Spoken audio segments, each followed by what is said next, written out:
और बिना चुनाव लड़े, हाँ बिल्कुल हम लोग रह सकते नहीं हैं। बिल्कुल।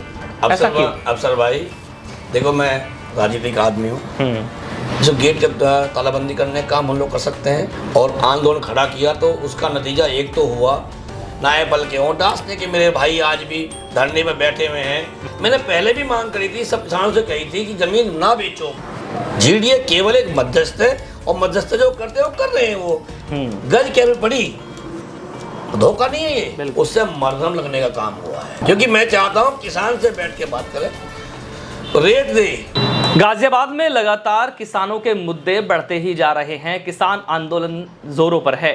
आपको बता दें कि 13 महीने गाजीपुर के दिल्ली बॉर्डर पर चला आंदोलन, जिसमें सरकार को झुकना पड़ा। तो वहीं अब देखा जाए कि गाजियाबाद की एक टाउनशिप जिसका नाम हाईटेक सिटी है, उसको लेकर के किसान लगातार लड़ाइयां लड़ रहे हैं। एक ऐसा समाजसेवी जो रात दिन किसानों के लिए अपनी जो है जान दांव पर लगाकर किसानों के साथ खड़ा हुआ है, जिसका नाम समाज सेवा के नाम से जुड़ जाता है। इस वक्त मेरे साथ मौजूद हैं पंडित प्रदीप शर्मा। पंडित जी, सबसे पहले मैं आपसे सवाल रहेगा कि हाईटेक सिटी को लेकर के लगातार आपका आंदोलन जारी है, तो अब ये आंदोलन कहाँ तक पहुंचा है? क्या इसकी स्थिति परिस्थिति, आने वाला जो समय है वो क्या होने वाला है? एक सवाल मेरा आपसे और भी रहेगा कि जिस तरह से आप चुनाव लड़ते आ रहे हैं, आपने पिछली बार भी जो है धौलाना के देहरा क्षेत्र के वार्ड नंबर 17 से चुनाव लड़ा था जिला पंचायत का, लेकिन अब ये सुनने में आ रहा है जैसे कि हम लगातार लोगों के बीच बने हुए हैं, जा रहे हैं, तो कहीं ना कहीं ये आवाज़ें वो निकल के आ रही हैं कि लोग आपको जो है वार्ड नंबर 18 की तरफ खींचने का काम कर रहे हैं। क्या ये सच्चाई है? इस बारे में आपसे जानकारी वार्तालाप करेंगे सर। अफसर भाई, किसान आंदोलन की जो बात आप कर रहे हैं, मेरा पूरा क्षेत्र 18 गाँव पड़ते हैं हमारे क्षेत्र में। जो वेब सिटी ने हमारे ने किसानों को पहले बहला फुसला कर कुछ ज़मीनें ले ली थी, और वो इन्होंने शुरुआत 2.5 लाख बीघा से करी थी। 2.5 लाख रुपया बीघा, मत समझ रहे? 2.5 लाख रुपया बीघा। मैं किस लिए कह रहा हूँ मैं, बिल्कुल, कि जहाँ का प्लॉट 1 लाख रुपए गज आज हाईटेक बेच रही है, मेरे किसान भाइयों की ज़मीन 2.5 लाख रुपए बीघा ले ली। बीघा मतलब 1000 गज ज़मीन।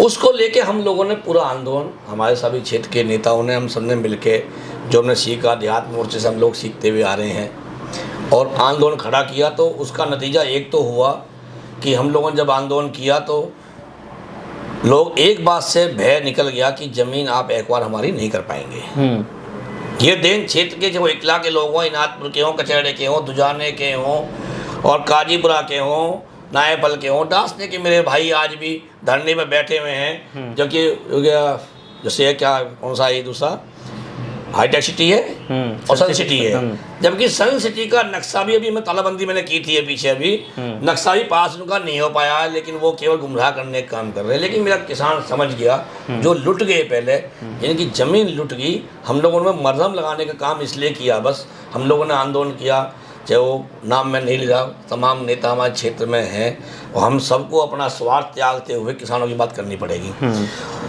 आज आंदोलन इस मुहिम पे पहुंच गया कि हम जब चाहें जो गेट के तालाबंदी करने का काम हम लोग कर सकते हैं। किसान भाई हमारे साथ है, सारे लोग, हमारी खुद की ज़मीनें भी वहाँ हैं। मैंने पहले भी मांग करी थी, सब किसानों से कही थी कि ज़मीन ना बेचो अपनी। हमने ये एक बात रखी थी कि आप आधी ज़मीन लें, आधी हमें दे दें वापसी। हम खुश हैं कि भाई यहाँ बिल्डर आए, सन सिटी एक सिटी बस है, क्षेत्र का विकास हो, मैं उसके लिए तैयार हूँ, कोई दिक्कत नहीं है। बिल्कुल। लेकिन अगर तुम हमारी ज़मीन को हड़पने का काम करोगे तो इसके लिए तो हम तैयार हैं बिल्कुल।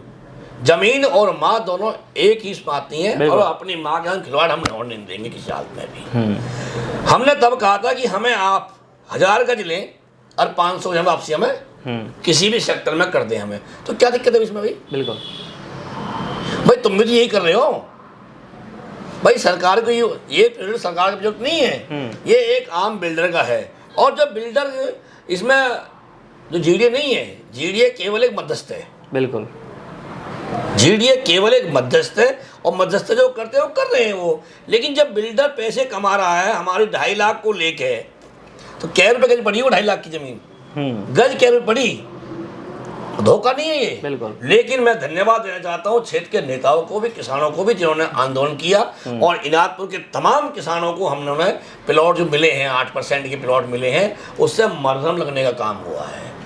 और ये आंदोलन मैं सभी नेताओं से कहना चाहता हूं कि अपना अपना स्वार्थ त्याग के हम लोगों को अपनी जमीन, ये मेरा मानना है, अगर नेता वहां अपनी जमीन बेच के आ रहे हैं तो वो गलत कर रहे हैं। हमें अपनी ज़मीन नहीं बेचनी चाहिए। हमें अगर राजनीतिक मुद्दे में हम इसमें हैं मुद्दे में, तो हमें अपने आप को, अपने दामन को हमें साफ रखना पड़ेगा। हम अपनी ज़मीन बेच के आएंगे तो उनसे मिलना पड़ेगा।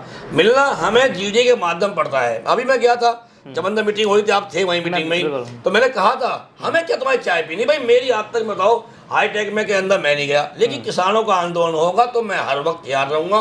किसानों का दासने में आंदोलन हो, किसान नए पल में हो, कचहरे में हो, जाने में हो, हर आंदोलन में भूमिका निभाई और आगे भी निभाते रहेंगे। और मेरी आज ये भी मांग है कि मैं कह रहा हूँ कि हाईटेक और सन सिटी अपनी नीति साफ और क्लियर कर ले। आगे आगे ये नीति और तुम्हारी गड्ढे में जाएगी, क्योंकि मैं चाहता हूँ किसान से बैठ के बात करें, रेट दे। क्यों? तो जब तुम ये 3.5 में एक बार कर रहे थे, 8 की जमीन 18 कैसे पहुंच गई, 8 की जमीन 40 कैसे पहुंच गई? लेकिन मैं उन नेताओं से कहना चाहता हूं जिन्होंने अपनी जमीन बेची है, उन्होंने अपने सत्ता के रेट खोलने चाहिए। जैसे मैंने अपनी मांग की थी कि मेरी जमीन ले, मेरे परिवार की जमीन ले, वे हम तैयार रेट देने के लिए। क्यों ले जमीन भाई, ले रही लो जमीन भाई। उस जमीन में अगर आधी जमीन वापसी हमें करोगे तो मेरे और मेरे परिवार का पालन पोषण उस जमीन से होगा। बिल्कुल। नीति जो भी हो साफ कर लिया।